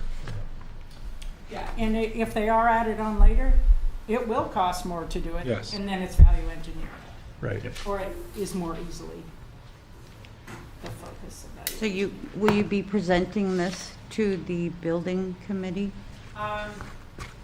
It's pretty formal and stuffy, as I Well, was. but I think they yes, need to know what yeah, you're. Definitely. Yes. You saying we're stuffy? Yeah, I am, in how I wrote this, and like, oh my God, who wrote this? In fact, my question to the Energy Commission was, wait a minute, who do I present this to first? The building committee or the select board? And Phil's recommendation was to come to the select board first, that would be the appropriate protocol. Just so that the building committee understands that, like, we're all behind the same concept. Yeah. Right, Yeah. right. Yes. All right, so yeah, let's take it to the building committee and Yeah. Yeah, we should be having a meeting soon because we're gonna finalize the RFPs. So is that something where you feel that I should wait before anybody contacts electric co-op? No. Or just? No, the way I see it You need is information gathering. you're the that's all. leader Gather of information. this side of the building committee Yeah. for that, and then, yeah. Share it. Get the information so we can have it ready when we need it. Great. And could you forward contact information to Maggie from Chelsea Smith, or do you want to reach out to Chelsea to get that ball rolling? Yep, I will do that. And Gabe, Who is the gentleman? Chelius. yes, from Clean Clean Energy. Energy, New Hampshire, he also is going to look for some folks that he knows from the Seacoast area that might have some. And Gabe is a fairly recent Plymouth State graduate and lived in town until about a year ago. He's a great guy. Who's the gentleman who came to one of our building committees? Gabe Childress. That's what he was. Or are you thinking the engineer? Yeah, the engineer. Oh, that's, Paul. I'm sorry, Paul Bemis. I would love Bemis. to have Paul Bemis involved. Why are He you seemed- laughing? No, your excitement for Paul Oh, Bemis is he- some chuckle. He's a great guy. He did seem like he was very. Bemis and Crane, okay? He sat right in front of me in homeroom, grade school, all the way. So that's why. He did seem very willing to be involved in this project. Have we reached out to him to continue that engagement? Scott, I was unclear if Scott had already done that. It appeared that Scott might do that, but yeah, that is something, that is something I could certainly do if you feel that's appropriate and see. I vaguely remember his statement saying he was willing to be involved and help with this project from an energy efficient standpoint. Yes. And so I He don't did. see why we shouldn't be re-engaging with him to. He is a great local resource, and I think he's very knowledgeable when it comes to high performance buildings. His his background with ASHRAE is that right? Yeah, ASHRAE. Means that he's aware of the ventilation requirements needed for high performance buildings. He's a really highly qualified local resource. A software designer as well as HVAC expert. And during COVID, he was making his own air filtration systems that, he was having them manufactured. The hard part was he was having a hard time. He was trying to manufacture them in the U.S. and it was like hard to make them cost effective, but they were tremendously effective machines. Oh, that's right, the and they sold components. well. Yes. So would you have any problem with Maggie re-engaging with Yeah, following to be this. truthful, I'm not familiar with who he is, but it sounds like he's high regarded, so. Yeah, I mean, he's a local We have a guy. champion, let's take advantage of that. Yeah, right? no, he, Any when, free resource we can get. yeah, when he came to the meeting, he seemed very willing to engage with us on this project, so. And he did say he would be willing to do a certain amount pro bono. If it got to be too much, then he would let us know. But, I mean, It would probably be worth engaging with him for design Consultation. consultant services. I would think so. Even just to help with the, And that was one of my RFQ. suggested edits to the RFQ, was what is your experience working with professional, how did I phrase it? With owner's reps, okay, because he would essentially be an owner's rep. yeah. So, okay. All right. I think he would be a good person to have, like, as a clerk of the works kind of thing. Right, or right. Anything like that, if we don't want to do that ourselves. Okay. And that would be something that we, Maybe you want to do that, I don't know, but. well, it would be, I think it would be good to have him come talk to the building committee and representatives of the select board who might be interested. Yeah. If he still wants to be involved. I don't know the logistics of how you get an outside consultant involved in the design while we're asking other architects. I don't think he would be wanting to take on the whole project. No, but we can, like we said, we can use him as a consultant, as a, double checking work. Like, does this, Right. as an advocate for our end to Which double in check it their is their an owner's design rep. and whatnot. That's the so. only way that I would know how we could work that. But, okay. Great. All right. Thank you for coming. Thank you, Maggie. Thank you for hearing me out. Thank you, Maggie. All right. I think next up is Ann with the abatement list. So, this is the first time in a few years that we have actually presented abatements to the board in advance of the recommendations from the assessors. And I just wanted to make you aware that there are 42 abatements that have been filed from the 2025 tax year. And as you look down through the listing, you'll see there are some heavy assessments here. Some of them, the utilities, we see every single year. As you go through it, it's on page 2. Many different reasons for an abatement request. So I just wanted to prepare you that we have the assessors are working on them now. We have until July 1 to complete the recommendations of the board back to the property owners with their revised value or no abatement or new assessments. So it's just an informational. So these haven't been decided yet? No. They just finished coming in, they were due by March 1st. Right now, the pickups are taking precedence so that we can get the first tax bill out. And then these will be worked on. So just, Does our assessor ever weigh in on these? the assessor makes the recommendation to the board, and the board, Initial yes. assessment? Yep. Okay. So these are the assessor's recommendations? These are the initial recommendations. Then you, as an individual, could apply for an abatement, saying, hey, you missed something, this measurement's not right. I no longer have this barn, or I've taken down this pool or whatever, and we didn't know about it. So the assessor actually goes out and visits the property again and makes another recommendation whether to stay with the current value or to offer an abatement because we found an error. That's what I was wondering about, is the revised, okay. And if, at that point, it can go, if they don't agree with it, they can go to the BTLA or Superior Court. Okay. Okay? But you'll be seeing those come down the pipe, but that's a lot. It isn't. Yeah, well, I'm not honestly surprised. No, Not either. me either, but I just wanted to make sure you're aware. And then you have an email that came in from Marcia Blaine regarding the Declaration of Independence reading on July 8th. along with other events that are going on here in town.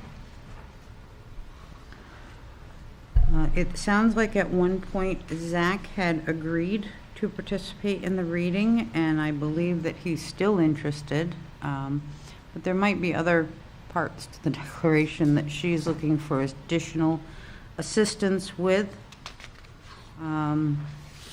So the email is here. I ask you all individually to reach out to Marcia and tell her your availability, and if there's anything that you would like to do, whatever she needs. I'm not sure what it is she needs. I think the town was copying on this because we have, chairs and Parks and Rec were involved with it too, so. And it looks like there may be readings. M&M Scoops is offering free ice cream to all comers, which is good. This event will take place on July 8th. So she's preliminary, just getting it out there. Get it on your schedules if you can. Okay. And plan on that. Isn't that a Wednesday? Yeah, it's a Wednesday. Okay. I didn't honestly remember. I was going to check. It's a Wednesday afternoon. I checked the calendar, but I'm sharing screen. All right. Well, the reading begins at 6 p.m., so. Yep. I've got it marked in my calendar. All right. All right, I guess we are on to signature file, and Ann has promised me it's really super short. No, I promised you it was very long. That's what I Oh, did I get that wrong? You got that wrong. Nope. All right. Darn, I was trying. So first of all, we do have a Northern Borders grant in which we had former town manager Whedon as the authorized agent to sign the grant. Of course, he has left. We are in need, it says, now therefore the interim town manager Kevin Pierce is hereby authorized on behalf of the town of Plymouth to sign all Northern Border Regional Commission investment documents that bind the applicant for the Northern Borders Research. Northern Borders RC, yes, okay. So what I'm looking for is just a quick motion from the board to that effect. Evan being the signer here. So moved. Second that. Second. Okay, any discussion on that?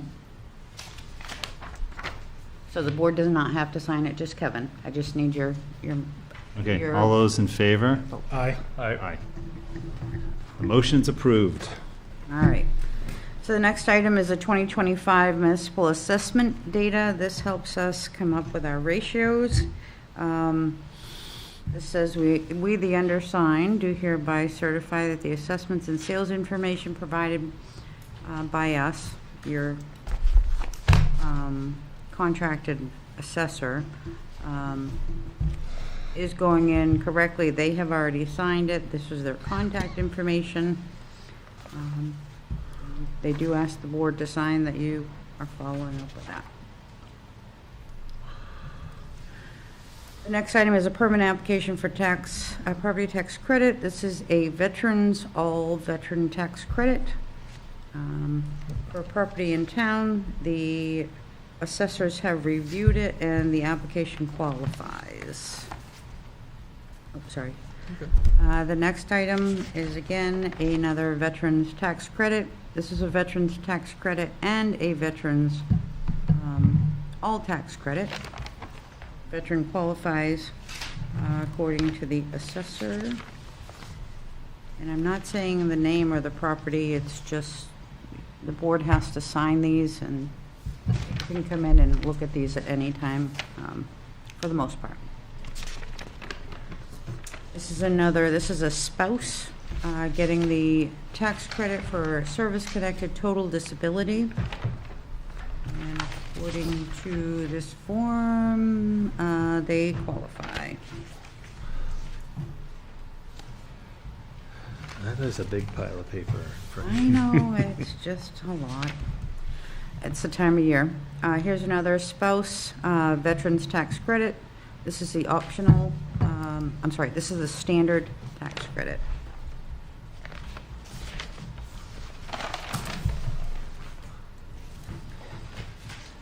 And same, I have another veterans, all veterans tax credit.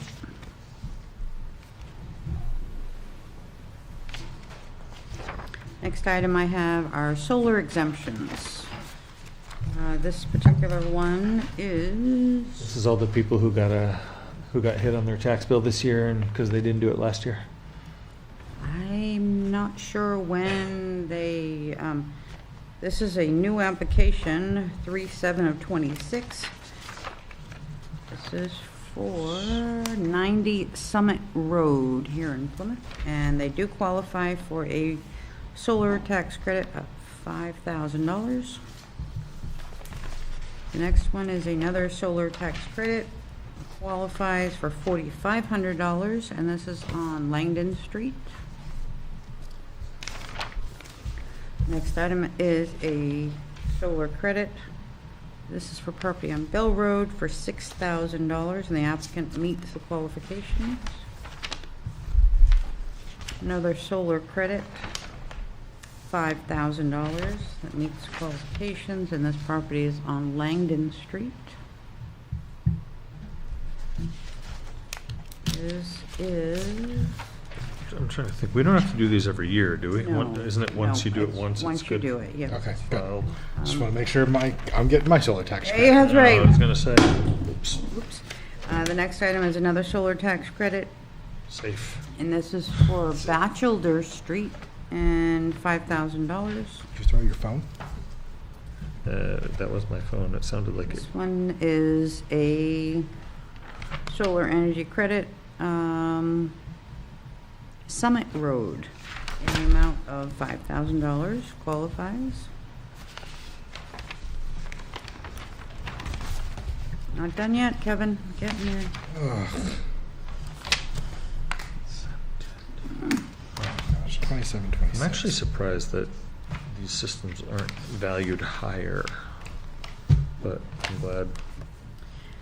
The next item that we have is we have a application for, this is an elderly exemption. What? Elderly, Okay. not hearing, elderly. Nope, it sounded like you said an ugly exception. Ugly exception, no. I'm sorry. This is for a property on Mayhew Turnpike. It is a requalification of a prior year elderly exemption, and, sorry, the individual still qualifies. That's a good thing. I was worried that This is another elderly exemption. Applicant qualifies for elderly exemption. This is for property on Ridgewood Place. I have another property applying for elderly exemption on Highland Terrace. Qualify. And can we take a break for a second? Sure. Something changed with exemptions this year where there was something about elderly and veterans being combined. Do you remember? I think there was an RSA What that we changed. did is Combined two We veteran combined them. exceptions. Two total disabled, no. We used to have the total 100% disabled veteran used to get the $750 and the total exemption. Now the RSA says that they can't get both, so what we did at town meeting is we increased the veterans tax credit to cover that Okay, for the 100% disabled, all right. I was just making sure that. not for elderly, had nothing to do with elderly. Well, yeah, thank you. We did look at the elderly exemptions in the area, and qualifications are basically how much their how much their assets are. We didn't make any adjustments this year because we fell within the average of the area. Thank you. So I have another application qualifies for elderly exemption. This property is on Pine Gate Road. And another qualifying applicant for an elderly exemption, Center Street. I'm kidding. Oh, Kidding. Ant's got jokes. Almost from. That's all I had. We can have fun Right, got it. while we're working and getting the good people's work done. Yeah. A couple of these things had the signatures out of order. Yeah. Oh, no. And so I started writing in the wrong one. I'm like, oh crap, did I make that I've been mistake? signing the same place on every one. I've signed on the line across from where my name is printed, so. Yeah, well, most of them had Zach, then me, then Mary Ann, but a couple of them had Zach, then Mary Ann, then me. Oh, okay, well, I'm at the bottom, so doesn't Yeah. matter for me. And I was just like, did I get that right?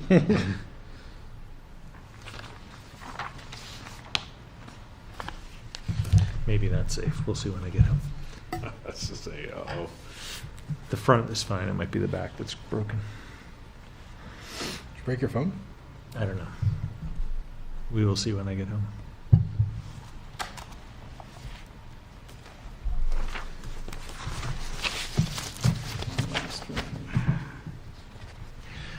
Nobody makes a quad lock case for my phone, so I had to improvise one, and I didn't trust the sticky thing, so I put rivets from the inside out, and one of them popped in.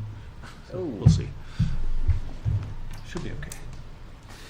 Okay, Phil, if you could pass these back down to Ann, that would be much appreciated. Turning to your signature file, and hopefully they're still on.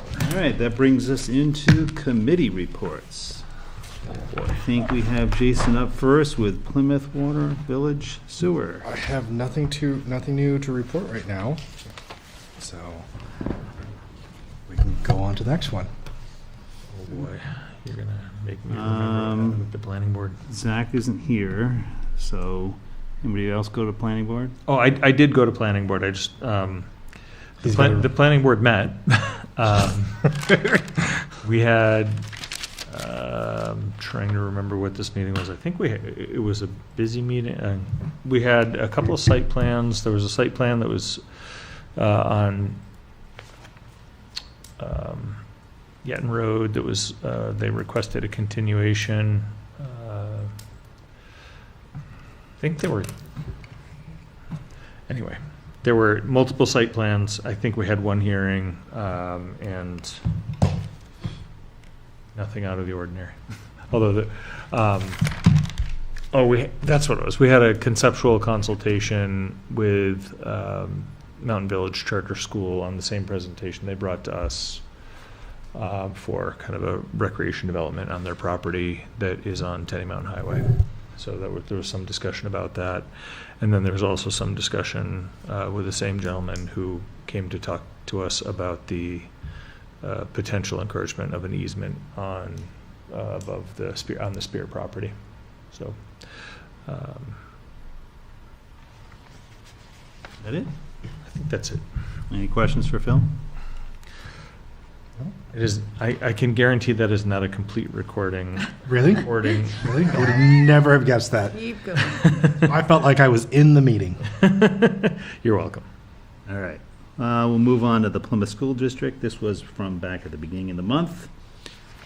For Plymouth Elementary School, Amy was reappointed as the chair. Sam is now the vice chair. Oh, good. They had a number of announcements. They had something about a musical. Unfortunately, I wasn't able to re-watch this on YouTube, so my notes are not as robust. Musical Lady Pirates of the Caribbean or something like that. The Lady Pirates of Captain Bree. Captain Bree, thank you. My two sons were in it, so it was quite enjoyable. PTA raised $8,000. They had the SAU dance in Ashland. This week is spring break for all of them. Feeling that. And they had an enrollment of 391 students as of that day. Sarah Thompson got an award for literacy work. I wasn't sure on the details, but I'm sure that you could ask the elementary school and they could give you more. And that's pretty much everything for the elementary school. Switching over to the high school, this was another fairly short meeting. Spring sports are underway. Despite some weather cancellations, they had a number of things from the student report. Senior activities, they went to a trip to New York City. Scholarship session concluded. 80 opportunities were available, totaling $120,000 worth of potential funding. This year's prom will be limited to juniors and seniors. They're holding that at the barn over at the Common Man.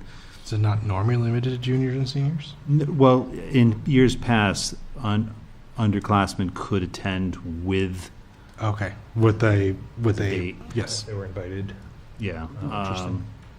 But my understanding is that with them moving it locally and as a smaller venue, They're hard limit. you know, they're limiting it much more. They did the SAT testing day on April 8th. They did the move-up night for the class of 2030. It's amazing. And they had several field trip approvals. And that's pretty much the meat and potatoes of that meeting. Can I revisit my comments on the planning board now that I have the agenda in front of me? Sure. All right, going back to the planning board, we did continue the site plan for Stone Bluff Properties on Yetton Road. What I neglected to report is that we did approve a minor subdivision on Melvin Road. And we received an application for a minor for the Riverside Landing parcel to basically subdivide off the liquor store parcel from the rest of that. I don't believe it was complete, and we have continued that. My comments about the easement were from the previous meeting and were not from this most recent meeting. But we did hear from Mountain Village Charter School, so thank you for allowing me to revisit that. Not a problem. Plymouth Conservation Commission met last week on the 21st. Similar to what we had tonight, we had members of Lisa Donor's class, and I think one of the other marketing classes come in and do a number of presentations. All were very well done. I have a handout that I will pass along to you guys. I've already seen it. They did an outstanding job. Very well done, especially I would say the first two were very, very relevant to things that we're facing today. So that took up a good portion of the total meeting. If I may, can I suggest that we take the two documents that we received today and this and have copies available for the public where we have kind of that office space in the front of town hall where we keep plans. I think these should be made available to the public for review. Yeah, sure. We can also ask them if we can put them online That would on the be great. website. I think Lisa Donor was already asked for that content from the Conservation Commission, Yeah. so Okay. they may be able to just provide it to you. Yeah, And if we, another one. it would be one of the great to other have them online presentations. as well, but Yeah. if people want hard copies, I think we can put the hard copies down where that we keep the planning board plans that are in. They may review. be even linked to on the Conservation Commission website, or Okay, plan great. to be, so. Great. I do appreciate the hard work that the students are putting in, and I think that it would. And it helps would inform benefit the what- community for those to be available. What we can do in the future. Yeah. It's essentially free consulting, and the students did, I would say, an outstanding job.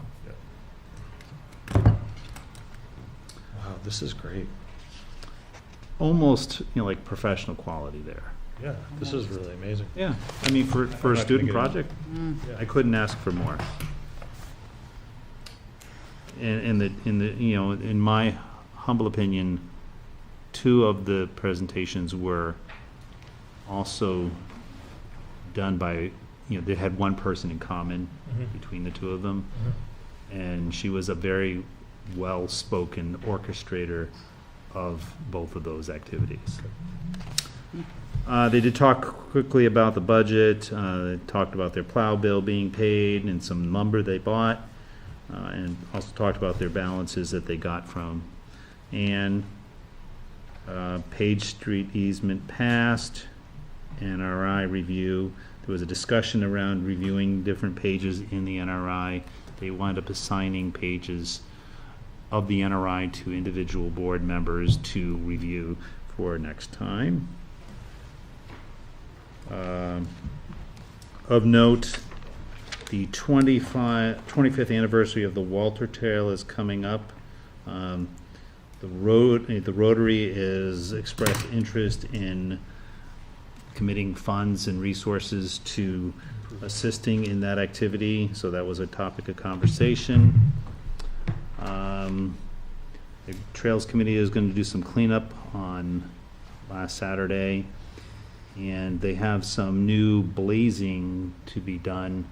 They have like a Plymouth Conservation Commission insignia or something that they are going to start using. Also of note, and this is tomorrow, Tuesday the 28th, the marketing agency for Plymouth State is going to be doing a presentation at 11 a.m. down in D&M 215. If you can attend, it might be interesting to see. It's all about, promoting town of Plymouth. I'm forgetting the details, but some of the activities that we can do with our, I'm just drawing a blank. Sorry. Is that going to be Economic development. Yeah, is that going to be accessible via remote? I doubt it. Okay.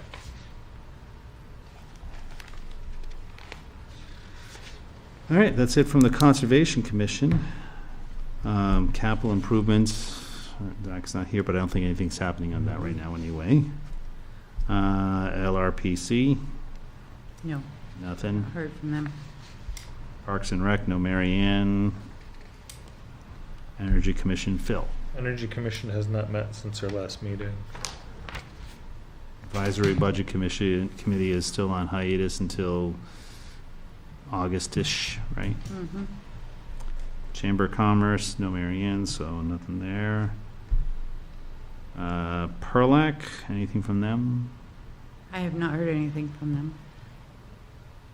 And Police, Fire, Building Committee, Zach, Jason. We walked over the property Oh, nice. recently. Yeah. Less than 2 a weeks. month ago, Yeah, couple weeks ago. 2 weeks, somewhere around there.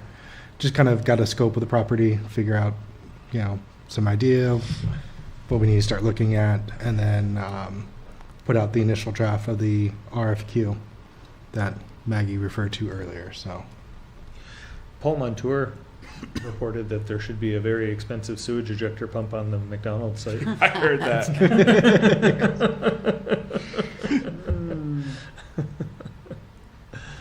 He was humorous about it.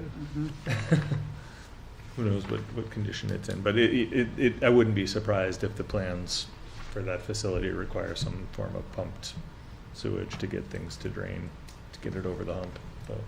All downhill, what do you mean? It's all downhill. I heard it rolls downhill. There might be an initial lift to get it to flow. Economic Development? I unfortunately was unable to attend the last meeting, but I know they are moving forward with their the charrette, and I saw Claire McCann out tabling on the town common the other day for gathering information about I saw Molly. what we want to do with the Railroad Square. So Molly or Thanks. Claire?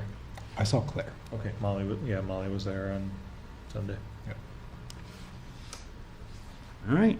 Any public comments? It's not seeing anybody online. Did hear someone raise concern about the potential of eminent domain being exercised in the railroad square, and I think it's important that any discussion around economic development in the railroad square recognize that, you know, there are existing landowners there, and, you know, their rights will be prioritized in concept with this as well. I don't think eminent domain has been raised in I don't think so. any of those for that. Came up in discussion, I heard it from a member Heard it on the of public grapevine, yeah. So from who was concerned about it, so. any economic development meeting I've attended in regards to the railroad square, eminent domain has not entered our. And that was my reaction, was that I would be very surprised if that was part of the plan or discussion whatsoever, but I just wanted to share that, you know, I think it's a concern for those who have invested in property in that area. And we don't have a non-public. We don't have anything further to report from anything that we've previously reported. Correct. No non-public. Okay. Move to adjourn. Hold on, I want to bring up something. I will hold my motion.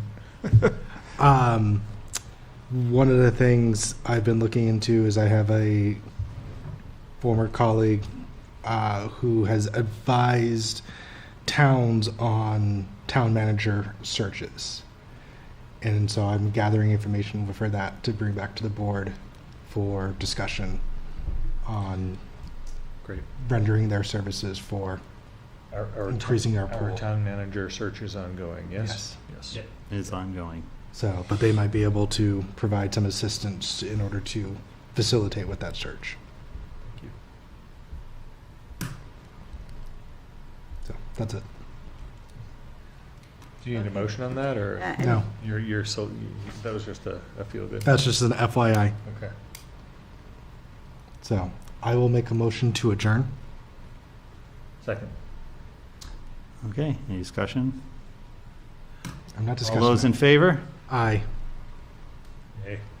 Aye. You can't say, oh, yes, you can, because there's only three, sorry. Oh my gosh. Motion passes.